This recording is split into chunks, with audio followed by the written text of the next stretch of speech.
Le plaisir reste renouvelé de vous retrouver sur Vision 4 Télévision. Madame, Monsieur, bonjour et bienvenue dans le cadre de votre émission à caractère sanitaire Notre Santé.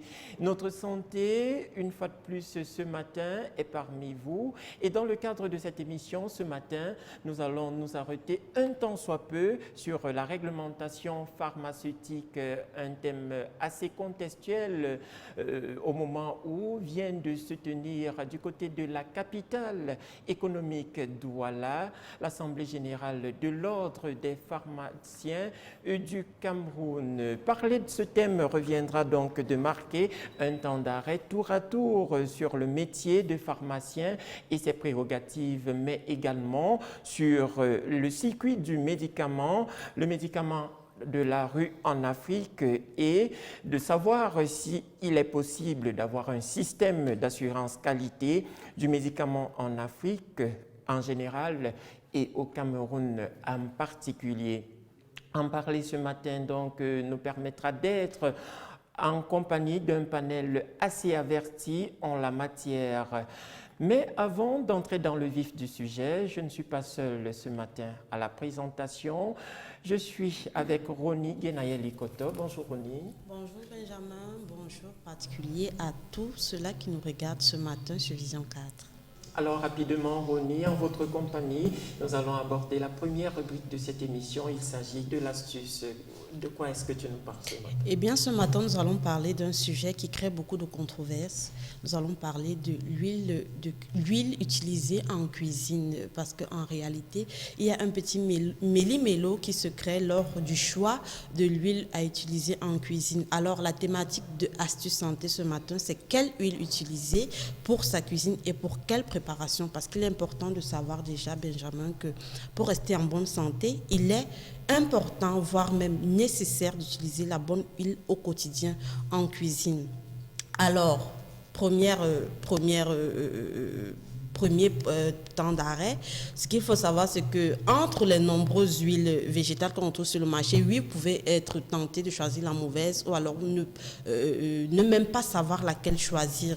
Ce qu'il faut savoir, c'est que généralement, il y a des gens qui disent que les huiles ne sont pas bonnes ou alors il y a une telle huile qui est plus calorifique que l'autre.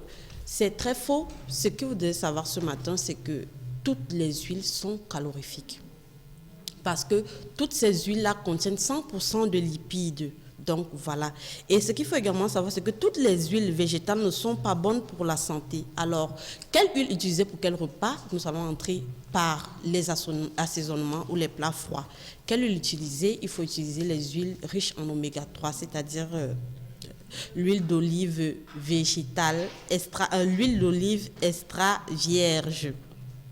Et non pas celle-là que le réalisateur est en train de nous montrer sur l'écran. Pourquoi l'huile d'olive extra vierge? Parce qu'elle est très riche en oméga 3, elle est bonne pour le cœur, elle est riche en antioxydants qui permettent de lutter contre la propagation des radicaux libres dans l'organisme, qui permettent qui favorise la propagation des maladies dans notre corps. Il a été démontré également dans certaines études que des populations qui consomment l'huile d'olive extra vierge vivent plus longtemps. Alors pour les cuissons, c'est-à-dire les repas chauds, il vous est encore conseillé d'utiliser l'huile d'olive extra vierge, parce qu'il faut le dire, c'est également celle-là qui vous permet de lutter contre la fabrication de mauvais cholestérol, mais plutôt qui permet de fabriquer les bons cholestérols qui sont utiles pour votre santé. Ce qu'il faut savoir dans ce cas-là, c'est qu'avec les assauts répétés en cuisine à haute température, il peut arriver souvent que l'huile d'olive perd de toutes ses valeurs nutritives. Alors, ce qu'il faut savoir, c'est que utiliser l'huile d'olive extra vierge, mais chauffez-la à une température adéquate de manière à ce qu'elle ne perde pas ses valeurs nutritives. Et également, il ne faut pas la faire fumer parce que sinon, elle devient toxique pour votre santé. Pour les pâtisseries, à la place du beurre, vous pouvez utiliser l'huile du soja, l'huile de colza ou encore l'huile de germe de maïs pour leur goût neutre. Donc, ils permettent, à partir de leur goût neutre, aux autres éléments de votre pâtisserie de mieux diffuser leur saveur. Alors, à ne pas faire, parce qu'on suit de plus en plus des controverses, comme je disais à l'entame de cette astuce, que les huiles ne sont pas bonnes. Oui, elles sont liées à Bref, elles sont liées à certaines maladies, l'hypertension, mais ce qu'il faut savoir ce matin, c'est qu'on ne doit pas supprimer l'huile dans notre alimentation parce que c'est très important. L'huile contient des nutriments que notre corps ne peut pas fabriquer de lui-même. Voilà donc ce qu'il faut savoir ce matin dans le cas du choix de l'huile en cuisine. Merci Ronnie pour toutes ces précisions et nous espérons que vous, du côté de la maison, vous allez désormais savoir quelle huile utiliser en fonction des cuissons que vous devriez effectuer. Et ça s'adresse surtout aux dames, mais aussi nous savons qu'il y a des hommes qui cuisinent du côté de la maison. C'est même à l'homme de dire à la femme parfois, je préfère que tu utilises ceci en cuisine ou cela. Donc ce que je voulais également ajouter pour nos téléspectateurs qui nous suivent religieusement ce matin, c'est que nous avons ouvert aujourd'hui dans Astuces Santé le chapitre des huiles. Donc la semaine prochaine, nous allons parler de l'huile de palme que notre réalisateur nous a montré tout à l'heure sur l'écran. Nous allons poser la thématique de faut-il consommer l'huile de palme ou pas, donc dans la prochaine édition. Merci Ronnie. Le temps pour nous à présent d'aborder l'autre pan de l'émission. Il s'agit de l'actualité sanitaire de la semaine écoulée. Et parler de cette actualité sanitaire nous amène tout droit d'abord du côté de la casse de Nkondongo où le ministre de la Santé publique était en compagnie de l'archevêque métropolitain de Yaoundé. Nous revenons donc en image sur le compte-rendu de cette descente du MinSanté. La méningite à méningocoque ou infection des méninges est causée par différents types de bactéries, donc 6 peuvent causer des épidémies. Il se transmet par la toux et les éternuements, notamment dans les zones surpeuplées où existe une forte promiscuité entre les habitants.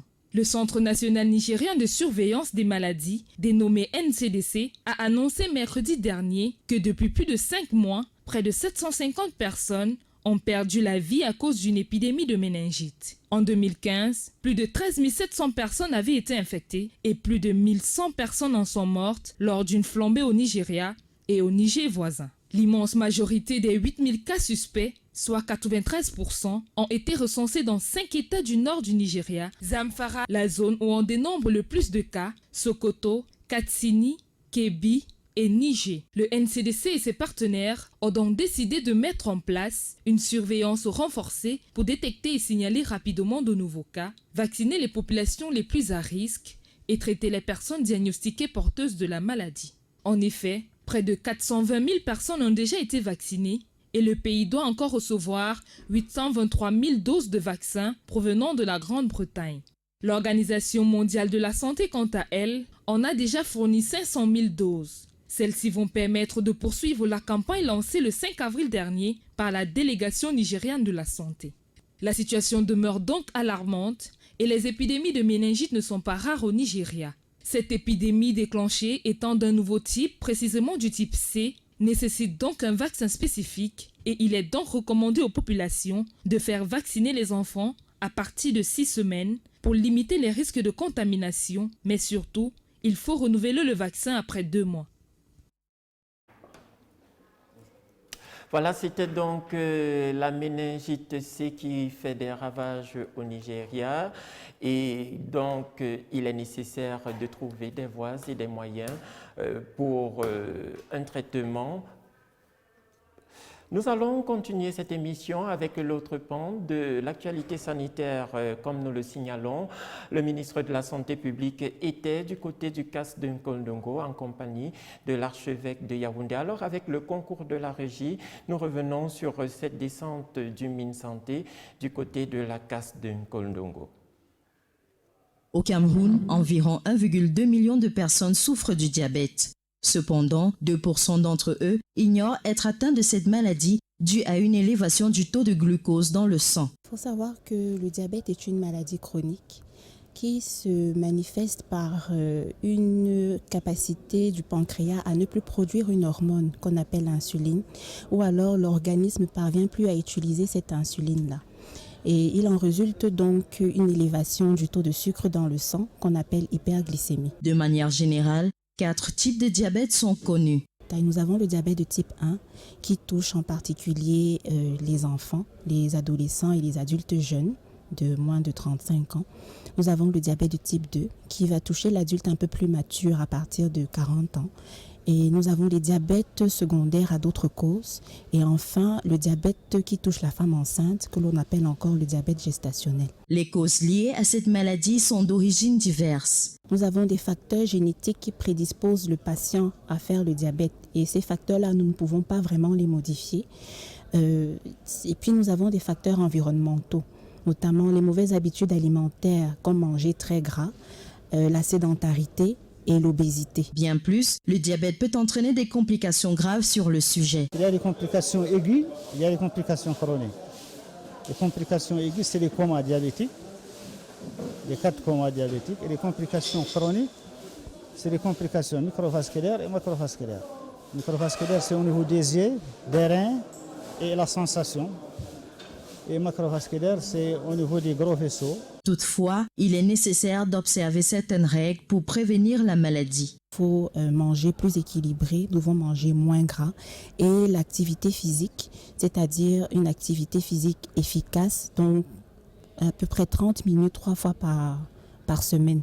Malgré l'existence des centres de prise en charge des diabétiques au Cameroun, cette maladie reste la 5e cause de mortalité. Et c'est pour stopper cette catastrophe que s'est ouvert ce jour à Yaoundé le 3e congrès africain sur le diabète sous le thème « Façonner l'avenir des soins du diabète en Afrique ». Façonner les soins du diabète en Afrique, c'est donc le thème de la conférence qui s'est ouverte hier ici même à Yaoundé, étant donné que le diabète gagne de l'ampleur au Cameroun et en Afrique en particulier. Il était donc question pour ces experts d'en parler, question de trouver des voies et des moyens pour la prévention de cette maladie. Nous y revenons dans ce compte rendu de Mademoiselle Toussi. Arrive à Pounoumé au Cameroun, dont le but est de réduire le taux de mortalité chez les enfants atteints du diabète de type 1. Je pense que, et c'est justement ce qu'on disait tantôt, que voilà, avant, quand on avait le diabète du type 1, c'est une sentence du mort. Mais en ce moment, non, parce que quand un enfant a le diabète du type 1, à cet enfant, il lui manque d'insuline. Et quand on remplace l'insuline par voie extérieure, donc exogène, l'enfant mène une vie normale. Le dit programme a d'ailleurs fait ses preuves en Tanzanie et même déjà au Cameroun. À mon niveau, je vois que tout va bien parce que l'insuline existe. Vous voyez, pour réfléchir, il faut l'insuline. Pour faire quoi que ce soit, il faut l'insuline. Donc cette insuline artificielle nous permet vraiment de faire absolument ce que l'on veut. Mais ce n'est pas une fatalité d'être diabétique. Comment dépister le diabète de type 1 chez les enfants? Allons le savoir. C'est un constat finalement assez triste. C'est que le diabète peut aussi toucher l'enfant, même si on ne le sait pas dans notre pays. Donc pendant très longtemps, on ne savait pas que les enfants pouvaient vivre avec avoir le diabète, parce qu'on ne les voyait pas. Apprendre aux jeunes diabétiques à se prendre en charge est la priorité pour cette organisation non gouvernementale. Ce n'est pas tout. Nouveau 10 a déjà créé des centres de prise en charge des patients concernés sur tout l'étendue du territoire camerounais et également bénéfique aux plus âgés. C'est d'ailleurs ce qui fait la joie des bénéficiaires. On apprendra aussi par ailleurs que le diabète ne rend pas stérile, mais que la jeune fille diabétique enceinte se doit d'être prise en charge. Cependant, Nouveau DIC ne peut qu'être pérennisé au Cameroun par l'appui du gouvernement camerounais et des partenaires pour toujours donner du sourire à ses enfants. Voilà, c'était donc le compte rendu de Marceline Toussi qui revenait sur ce congrès de diabète qui s'est ouvert hier ici même à Yaoundé. À présent, nous allons entrer dans le vif du sujet de cette émission. Il est question pour nous ce matin de parler de la réglementation pharmaceutique au Cameroun en général et en Afrique en particulier, étant donné la tenue du congrès, donc de l'Assemblée générale, autant pour moi, de l'Ordre des pharmaciens du Cameroun. C'était du côté de la capitale économique du Cameroun, Douala, un congrès qui s'est tenu, il faut le signaler, du 20 au 21 avril. Pour en parler ce matin, nous sommes en compagnie des experts assez avertis en la matière. Tout d'abord, nous sommes en compagnie de Didier Molium, qui appartient à la Fédération internationale pharmaceutique. Bonjour, docteur. Bonjour. Et bienvenue dans le cadre de l'émission Notre Santé. Bonjour à tous les téléspectateurs de Vision 4. Nous sommes également en compagnie du docteur Christophe Ampoam, qui est donc vice-président et secrétaire permanent du Forum pharmaceutique international, à qui nous disons bonjour. Bonjour, et je dis bonjour également à vos millions de téléspectateurs. Alors, d'entrée de jeu, nous allons tout d'abord nous appesantir sur le métier de pharmacien. On ne sait pas exactement qui est le pharmacien, qu'est-ce qu'il fait. On a tendance à confondre certains prérogatives des pharmaciens. Est-ce que le pharmacien peut prescrire des médicaments quand on sait que parfois on se rend en pharmacie pour demander des conseils et sans se rendre à l'hôpital? Alors, ce corps de métier, où commencent les prérogatives du pharmacien? Où est-ce que ces prérogatives s'arrêtent? C'est une question extrêmement importante que vous posez parce que justement nous sommes dans un pays dans lequel il y a parfois tendance à tout mettre dans le même panier. Il faut dire que la formation de pharmacien, je commencerai par là, est une formation qui est très exigeante, qui est multidisciplinaire et dans laquelle nous avons en moyenne 6 à 7 ans, ça dépend des pays, mais en général, quand on venait dans un système LMD comme le nôtre, on devrait faire au moins 12 semestres, qui fait au moins 6 ans en dehors de l'année de thèse. Donc c'est une formation qui aboutit à la délivrance d'un diplôme, d'un doctorat d'état de pharmacien et qui vous permet donc d'exercer dans différents domaines, outre la dispensation, qui peut se faire à l'officine de pharmacie ou à l'hôpital. Vous pouvez également travailler dans la distribution, comme grossiste répartiteur. Vous pouvez travailler dans tout ce qui est laboratoire de biologie médicale. Il est vrai qu'il faut faire des études supplémentaires par la suite pour pouvoir diriger effectivement un laboratoire de biologie médicale. Et vous pouvez également travailler dans l'industrie pharmaceutique. Naturellement aussi, vous avez des formations additionnelles. Donc, voilà pour ce qui concerne la formation du pharmacien. Maintenant, quelles sont les prérogatives du pharmacien? Quelles sont ses compétences? Ses compétences sont essentiellement dans la maîtrise et dans le médicament et également dans ce qu'on appelle aujourd'hui les soins pharmaceutiques, qui sont l'ensemble des mesures qu'on prend pour pouvoir dispenser un certain nombre de soins. Donc, par exemple, pour vous répondre d'abord directement à votre question, en l'état actuel de notre réglementation, un pharmacien, ce n'est pas un prescripteur. Un pharmacien, c'est soit un fabricant, soit un dispensateur, soit un répartiteur, soit un biologiste. Ce n'est pas un prescripteur. Les prescripteurs sont connus, c'est le médecin, c'est la sage-femme, c'est le chirurgien dentiste. Voilà les prescripteurs. Donc c'est une question importante parce que chez nous, du fait de l'absence ou alors de la difficulté à rencontrer certains personnels de la santé, on a tendance à prendre des raccourcis. Maintenant, autre chose, ce que je voudrais également qu'on relève un peu dans la problématique que vous posez, c'est également que le pharmacien est là pour faire en sorte que le médicament soit disponible. Et je peux vous dire ici que quand un pharmacien ne peut pas avoir à disposition des médicaments dont ses patients ont besoin, c'est un véritable drame pour lui.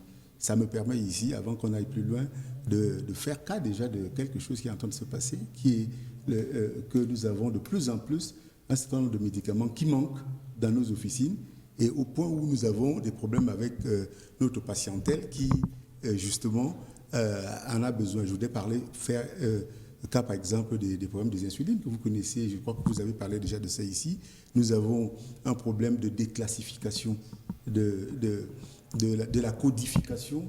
On a changé la codification d'un certain nombre de produits qui sont devenus considérés comme n'étant pas des médicaments. Et je saisis l'occasion parce que le sujet précédent était sur le diabète.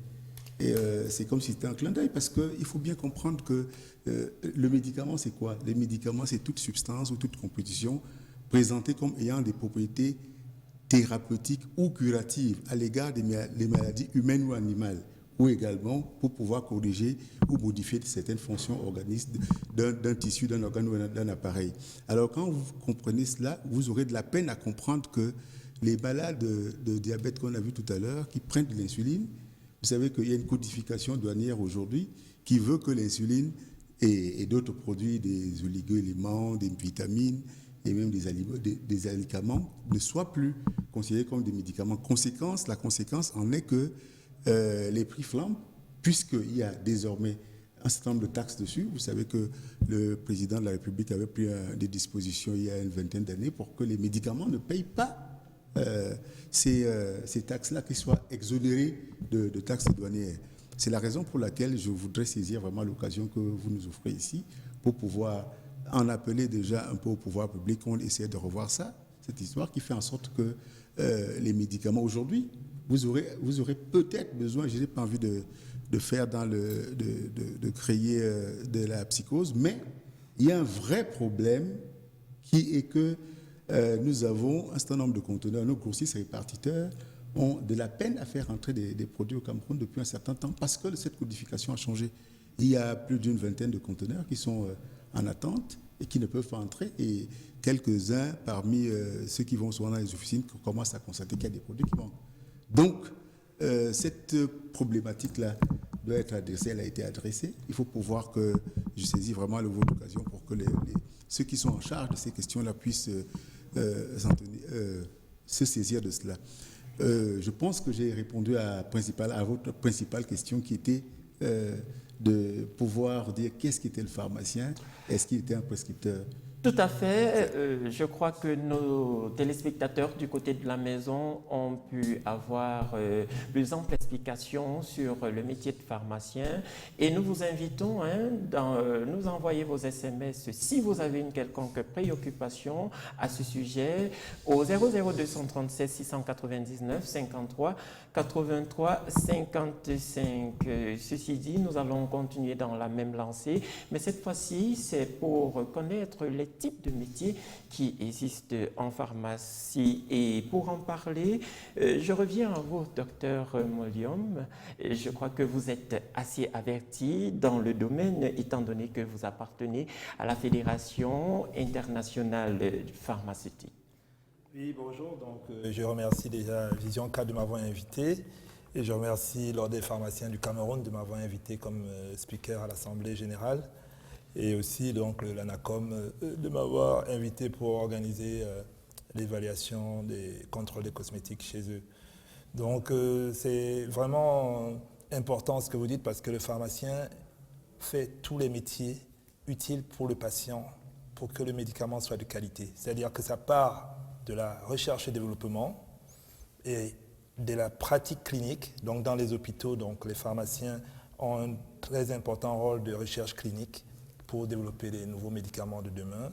Et après, dans la production, l'industrie pharmaceutique qui produit ces médicaments, il faut des pharmaciens, il faut un pharmacien responsable qui va fabriquer et délivrer le lot.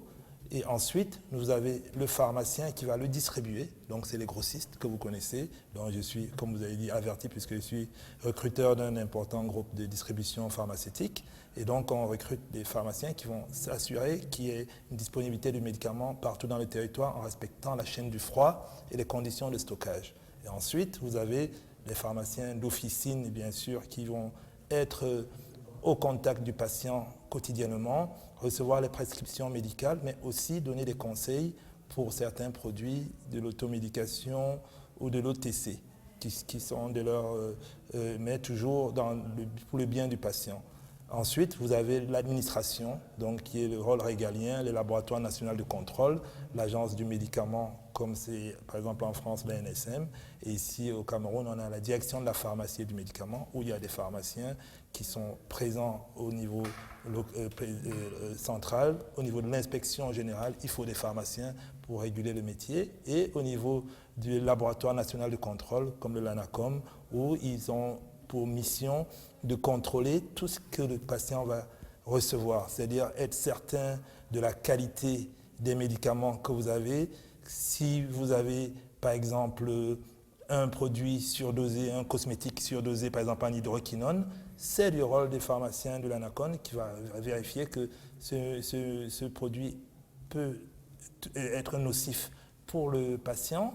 Et donc, c'est vraiment une très bonne chose. Et puis, les facultés de pharmacie actuellement se forment pour que les pharmaciens soient dans le niveau standard au niveau mondial. Et nous, à la Fédération internationale pharmaceutique, qui est pour vous, qui, par exemple, le Cameroun connaît bien la FIFA, puisque le Cameroun est champion d'Afrique, c'est l'équivalent de la FIFA pour la pharmacie. Donc, il y a tous les guidelines pour tous les métiers et tous les guidelines pour les bonnes pratiques d'utilisation du médicament.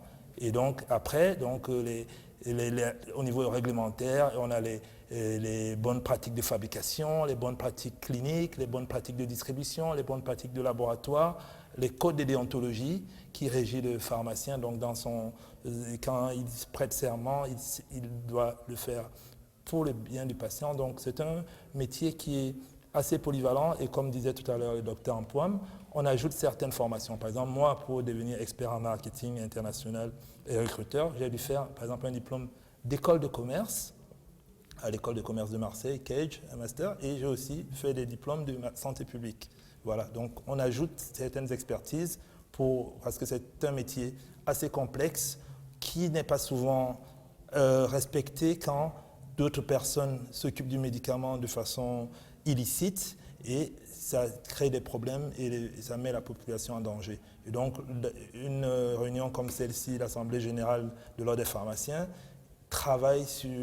a permis de recentrer et faire progresser la préparation de la législation pour améliorer et faire mieux comprendre les rôles. Par exemple, on a eu des jeunes pharmaciens qui ont soulevé leur rôle dans les hôpitaux qui n'étaient pas toujours bien cernés, même de la part de leur hiérarchie. Et donc, votre question est vraiment pertinente parce qu'effectivement, il faut retravailler sur tous ces points. Voilà, nous allons toujours continuer dans ce thème ce matin. Il s'agit de la réglementation pharmaceutique aujourd'hui. Et pour mieux comprendre ce thème qui est assez particulier ce matin et qui est surtout contextuel, nous allons marquer un autre temps d'arrêt dans cette émission. Et là, c'est pour l'entretien qui a été mené par Joseph Mbemboum en compagnie du président de l'Ordre des pharmaciens du Cameroun, le docteur Prosper Yak, qui revient sur les enjeux, mais également l'opportunité de la tenue de cette assemblée du côté de Douala.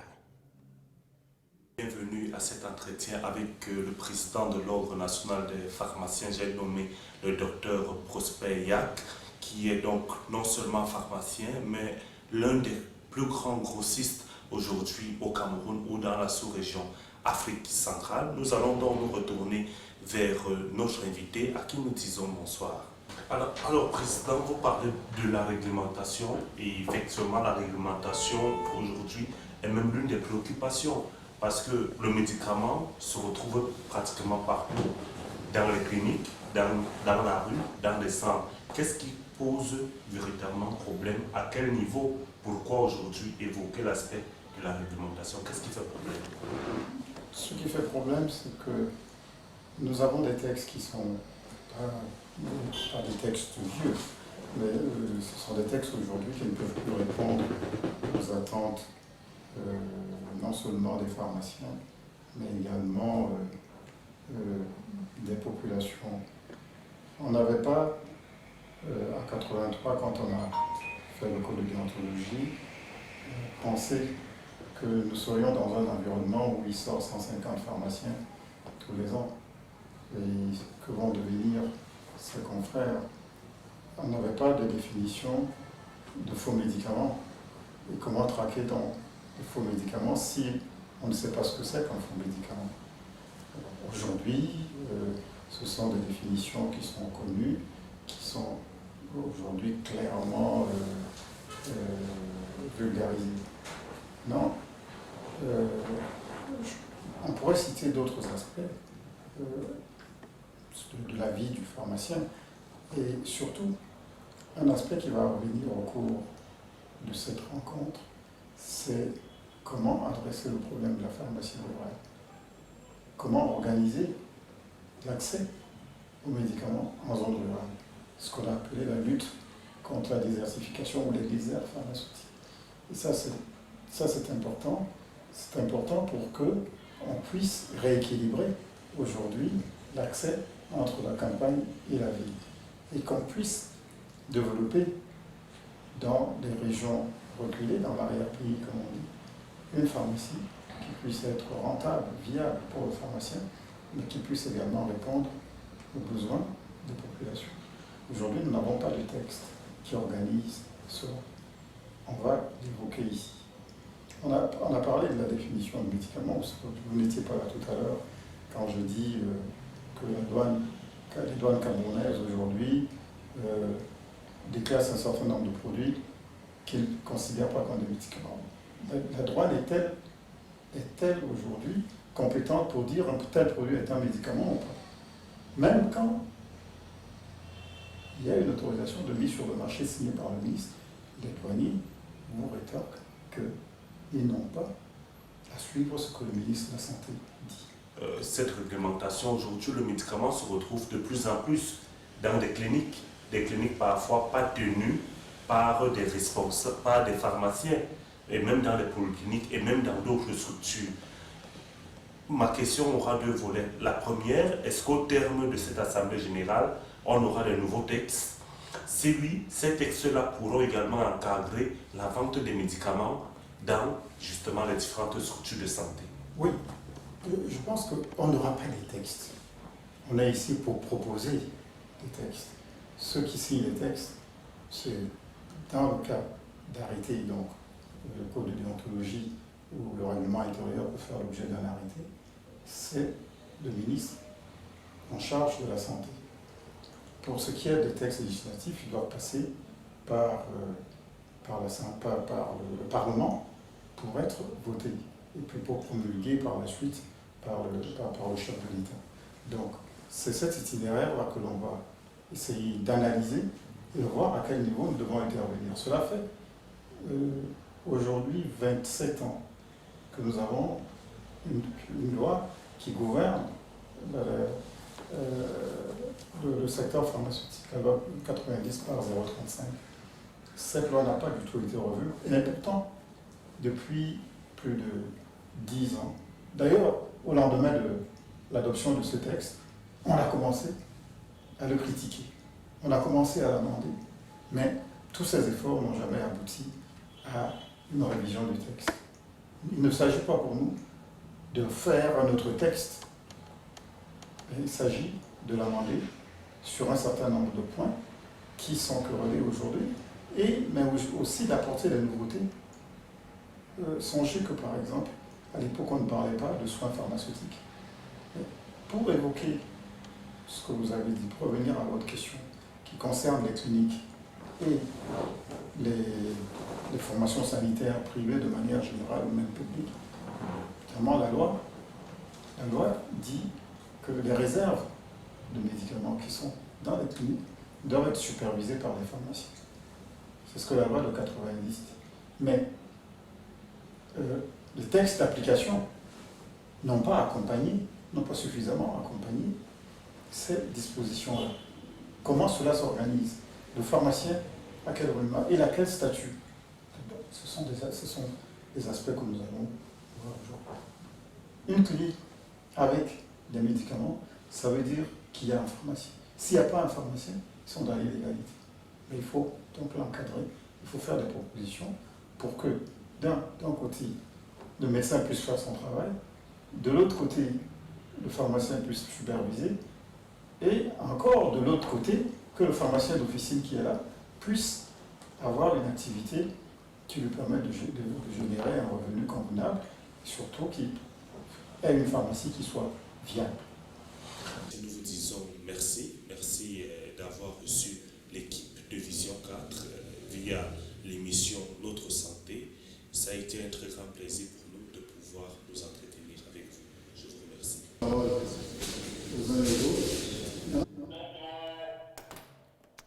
Voilà, c'était donc l'entretien mené par Joseph Mbemboum en compagnie du président de l'Ordre des pharmaciens du Cameroun, le docteur Prosper Yak, qui revenait de manière sommaire sur les motivations et les enjeux de cette Assemblée générale qui s'est tenue du côté de la capitale économique Douala. Sans plus tarder, nous allons poursuivre cette émission tout à présent donc en parlant d'un autre sujet un sous-thème du thème de ce matin, à savoir les médicaments de la rue. Quand on sait qu'on estime à 1/3 les mauvais médicaments ou encore les médicaments falsifiés en Afrique subsaharienne. René. Oui, si vous venez de nous retrouver à l'instant, nous parlons ce matin de quelle réglementation pharmaceutique aujourd'hui. Donc, vous avez les numéros sur le bas de votre écran pour réagir. Mais avant, nous allons suivre cet élément. C'est un décryptage des médicaments falsifiés ou de mauvaise qualité.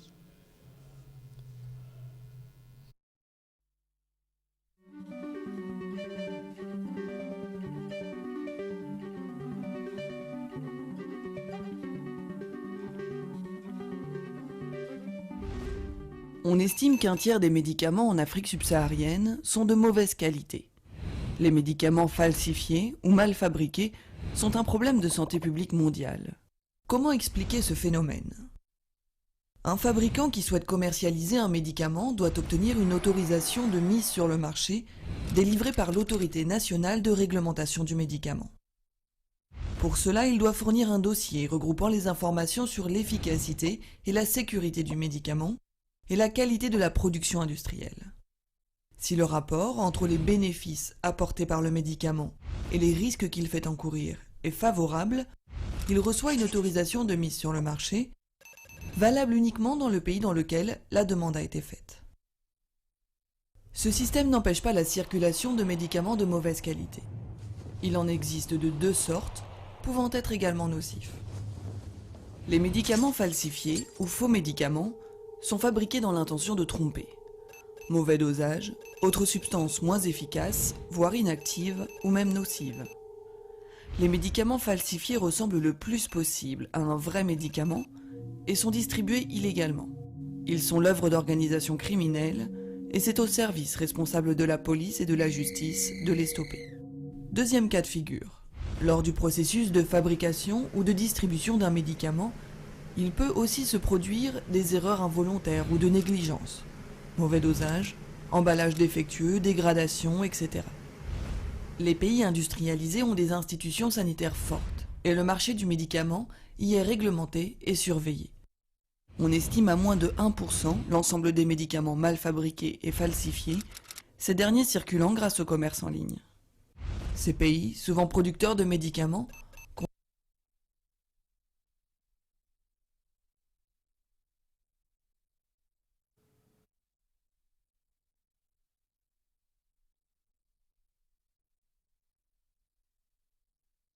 financiers ou techniques de contrôler la qualité des médicaments importés.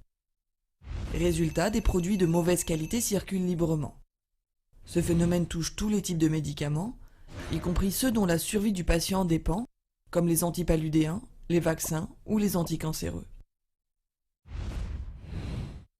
Aujourd'hui, différentes pistes sont évoquées pour lutter contre cette situation. Les pays exportateurs ont un rôle à jouer pour garantir la qualité des médicaments destinés à l'export. Dans les pays importateurs, la mise en commun des ressources dans des organismes supranationaux pourrait être une alternative, comme par exemple une agence africaine du médicament. Enfin, l'Organisation mondiale de la santé a elle aussi un rôle à jouer via son programme de préqualification des médicaments. Ce programme vise à évaluer les dossiers de médicaments récents pour fournir une information fiable aux pays importateurs. Mais à l'heure actuelle, il ne prend pas en compte de nombreux médicaments d'usage courant, comme les antibiotiques par exemple. Pour étendre le programme à l'ensemble des médicaments essentiels, il faudrait des moyens beaucoup plus importants que ceux mis en œuvre actuellement. En attendant, pour lutter contre ce phénomène, il est nécessaire d'améliorer l'accès à une information objective et vérifiée sur les producteurs de médicaments.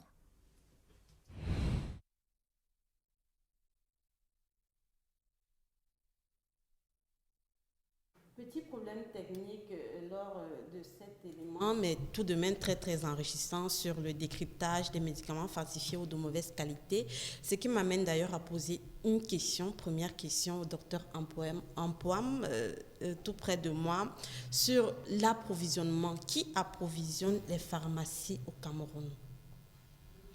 Oui, votre question également est très importante parce que justement, une des voies dans lesquelles on trouve ces faux médicaments sont liées justement à l'approvisionnement. Il y a un système national d'approvisionnement qui se décline en deux sous-systèmes au Cameroun. Il y a un qui est public et un autre qui est privé. Celui qui est public couvre les formations sanitaires, quel que soit le niveau du CSI à l'hôpital de référence, et a comme pour répartiteur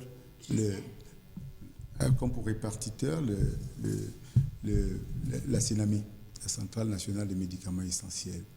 Et au-dessus, vous avez les producteurs. Les producteurs sont au-dessus de la pyramide. Maintenant, vous avez également le système privé qui va également, je vais prendre en sens inverse, des producteurs des centrales d'achat en passant par les grossistes répartiteurs qui approvisionnent donc les officines de pharmacie et autres structures qui sont habilitées à pouvoir s'approvisionner dans ce système-là. Si elles sont pourvues de pharmaciens, notamment, il y a un certain nombre d'hôpitaux qui peuvent le faire dans des dispositions réglementaires particulières, notamment sur la qualité des produits à prendre. Bon, je voudrais aussi saisir cette opportunité pour dire que dans votre élément, on parlait justement de faux médicaments, pour dire qu'il y a des préalables. Il faut avoir une réglementation forte. Il faut avoir une bonne réglementation. Il faut avoir une autorité de réglementation également qui elle-même est bien capacitée. Je voulais parler notamment soit la direction de la pharmacie et du médicament, soit le laboratoire de contrôle d'analyse. Certains pays ont une agence. Nous demandons également ici à ce que l'agence soit faite. Dans votre élément, on a parlé de l'agence africaine. Effectivement, il y a une agence africaine qui est en train d'être mise en place, dans laquelle nous donnons également notre contribution à travers des experts qu'on envoie. Et aussi, le plus important aussi, c'est de pouvoir harmoniser les politiques. Ça a été fait dans la sous-région il y a, je crois, 2 ans. Et maintenant, il est question qu'un plan d'action prioritaire soit mis en place, mis en œuvre, parce qu'il a été déjà défini, mais qu'il soit mis en œuvre pour qu'un certain nombre de choses soient faites. Mais il y a aussi un aspect qui est aussi extrêmement important. Nous avons une industrie pharmaceutique qui commence à pointer le bout de son nez. Il faut absolument la protéger. Il faut la protéger parce qu'on a été saisi par une grande entreprise de la place, c'est infâme pour ne pas la nommer, pour dire qu'à peine elle commence à fonctionner, que les produits sont contrefaits. Vous voyez que c'est quand même une problématique qui est très difficile et naturellement, il y a un certain nombre de complicités qui permettent en sorte que ce phénomène progresse. Mais je voudrais aussi surtout souligner que parfois, quand on parle de ces phénomènes-là, on a l'impression que le pharmacien essaye de protéger sa profession. C'est d'abord un problème de santé publique. C'est d'abord un problème de santé publique et qu'il est donc de la compétence presque exclusive de l'autorité publique qui a le devoir régalien de soigner ces populations, de veiller à ça. Également, les corporations comme les nôtres apportent par leur expertise un certain nombre de solutions. Mais c'est un problème également qui est industriel, qui tient des finances publiques, parce que vous savez également il y a des dérives sociales avec toute la criminalité qu'il y a tout autour. Donc, pour résumer mon propos, je veux dire que, pour répondre également à votre question, comme j'ai commencé au début, c'est que l'approvisionnement des officines, notamment, se fait dans le système avec les grossistes répartiteurs, les centrales d'achat et le fabricant. L'approvisionnement du système public se fait par le système national de distribution, dont le grossiste répartiteur public et la centrale nationale de médicaments essentiels. Voilà, je reviens à vous, docteur Molioma, à présent. Nous avons tendance à connaître le phénomène des médicaments falsifiés ou de faux médicaments en Afrique. Alors, n'est-ce pas un problème de rapport prix et pouvoir d'achat quand on sait que généralement dans les pays africains et surtout en Afrique subsaharienne, le pouvoir d'achat des Africains n'est pas très élevé. Alors on se retrouve avec un médicament qui coûte sensiblement 14 000 francs et on le retrouve du côté de ce qu'on appelle gazon. On le retrouve à 7 000 francs, donc soit la moitié du prix en pharmacie. Alors, ne pensez-vous pas que le rapport qualité-prix est un problème vis-à-vis de ce médicament de la rue quand on sait que les Camerounais, la plupart du temps, ou les Africains sont démunis et ne peuvent pas subvenir à des factures élevées? C'est bien de toucher ce point. Hein. Donc, on dirait que vous étiez à Douala lors de l'Assemblée générale, puisque la fin de ma présentation sur les réglementations mondiales, j'ai fait un clin d'œil à la démarche mercatique. La démarche mercatique qui dit que tout produit dépend du marché. Même si là on est dans un domaine de la santé, c'est quand même un produit. Donc effectivement, qui dit produit, je vais vous dire simplement les fondamentaux du marketing, dit l'essentiel déjà de la qualité, voilà, qui permet aux gens de pouvoir croire à ce produit. Et dans la santé, c'est pouvoir se soigner avec des produits de qualité. Et qui dit après produit qualité, dit quantité. Donc, elle a posé la question au Dr Ampon, donc sur la distribution des produits, donc c'est sur la disponibilité et l'accessibilité des produits. Donc en forte quantité, le prix peut baisser. Donc c'est le deuxième P. Le prix peut baisser. Et le troisième P, qu'il a bien expliqué, la distribution, donc le réseau des pharmacies distribué par les grossistes répartiteurs et le réseau des hôpitaux ou autres distribué par la structure d'État, la Sénamé, qui fait tout pour que les produits soient accessibles pour la population. Et après, on a la promotion de ce produit, le quatrième P, puisqu'il faut bien que les gens soient informés des produits et il faut bien que l'industrie puisse être viable et il faut donc développer les industries locales avec la main-d'œuvre locale et pouvoir permettre à la population des pays africains, du Cameroun, d'avoir son autonomie dans l'accessibilité des médicaments au prix de la population. Donc il y a la liste des médicaments essentiels de l'OMS qui est déjà une base où l'État veille à ce que les prix soient abordables.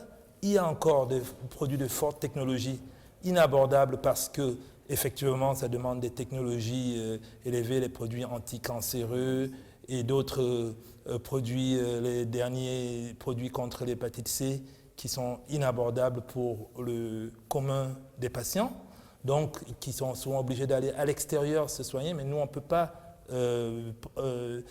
faire une médecine à 2 vitesses et une pharmacie à 2 vitesses.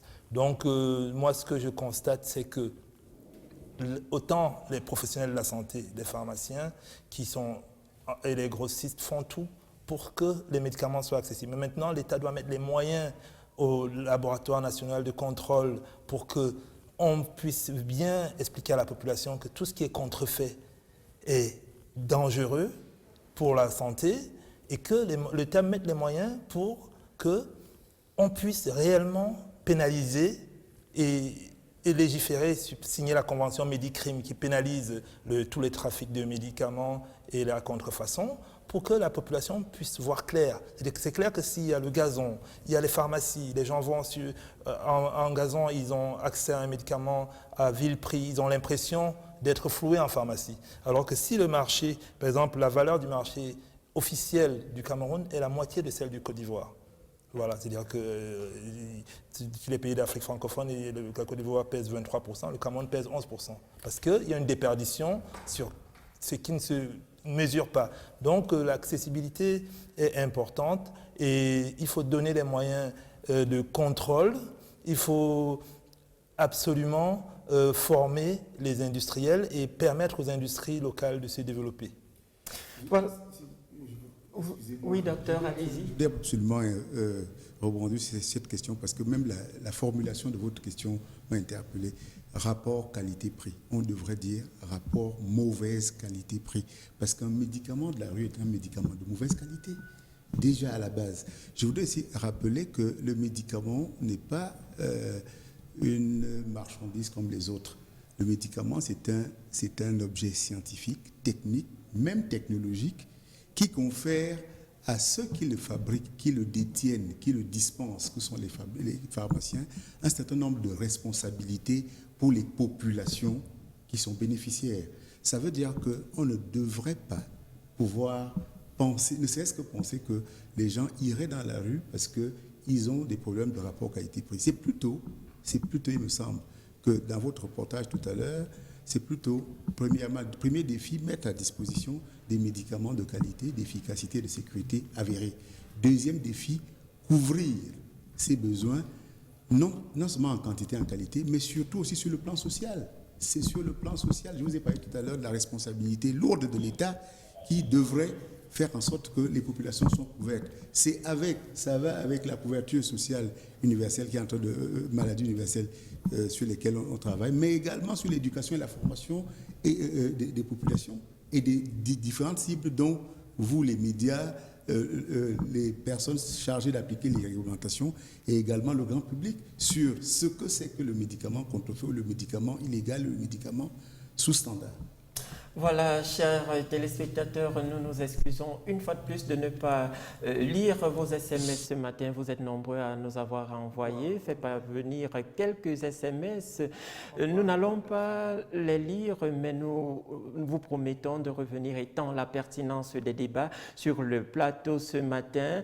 Quelqu'un d'autre qui nous a rejoint dans ce plateau, il s'agit de Jean Saké Ondonga, qui est le président des Infirmiers Unis pour la Science et le Progrès, et qui va nous parler de l'Assemblée générale de cette jeune association qui vient donc d'être mise sur pied, l'Assemblée qui se tiendra donc le 29 avril 2017. Bonjour, Président. Bonjour, Benjamin. Alors, quelles sont les motivations de mettre une telle association sur pied? Je voudrais déjà, avant de commencer mon propos, faire un clin d'œil à tous les infirmiers qui nous regardent ce matin. Et maintenant, parlant de l'association ISP, qui est, n'est-ce pas, les Infirmiers Unis pour la Science et le Progrès, nous sommes partis d'un constat simple, c'est-à-dire qu'on s'est rendu compte que le chômage touchait, n'est-ce pas, environ 80% des infirmiers qui sortent des écoles. L'État, à lui tout seul, ne peut pas recruter tout le monde. Et lorsque vous regardez non seulement les infirmiers, vous ajoutez aux infirmiers les laborantins, les aides-soignants, les techniciens de labo, ils sont très très nombreux dans le chômage. Et puis nous avons décidé de créer une association qui va nous permettre à terme de résorber cette quantité de chômage. Merci d'être passé par ce plateau. Alors, nous le notons, votre Assemblée générale se tiendra le 29 avril prochain. Nous aurons l'occasion de vous recevoir dans d'autres émissions de Notre Santé. Question de mieux parler de cette association et de ses prérogatives. Sur ce, mesdames et messieurs, tout en remerciant les brillants docteurs que nous avons eus sur ce plateau et qui ont pu nous expliquer le phénomène du faux médicament, mais également le circuit du médicament. Nous vous disons merci de nous avoir suivis une fois de plus ce matin. Ne ratez pas la rediffusion de cette émission. Ce sera jeudi lorsqu'il sera 17h, heure du Cameroun, sur la télévision africaine Vision 4. Merci Ronnie d'être passé par cette émission. Merci à toi Benjamin, merci à tout notre panel et à tous nos fidèles téléspectateurs, sans oublier nos réalisateurs qui étaient au four et au moulin pour la réussite de cette émission. Je vous remercie. Notre santé, donc, stop et fin pour ce matin. Retrouvons-nous samedi prochain. Et dans quelques instants, retrouvez Ruth Kobo dans l'émission The Woman. Bonne suite de programmes sur la télévision africaine. Merci, Vision 4.